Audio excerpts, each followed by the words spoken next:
नमस्कार बंधुरा আমি গৌরীজ ক্রিয়েশনস থেকে গৌরী বলছি। আমি আপনাদের আজকে অর্ডিনারি সেলাই মেশিনে কিভাবে এমব্রয়ডারি করা যায় সেটা আমি দেখাবো। প্রথমে সেলাই মেশিনের প্রেসার ফুটটা আপনারা খুলে ফেলবেন।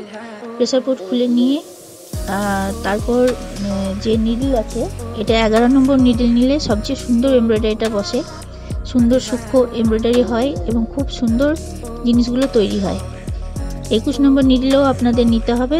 সেটার যে কাজগুলো সেগুলো আমি আপনাদের পরে দেখাবো।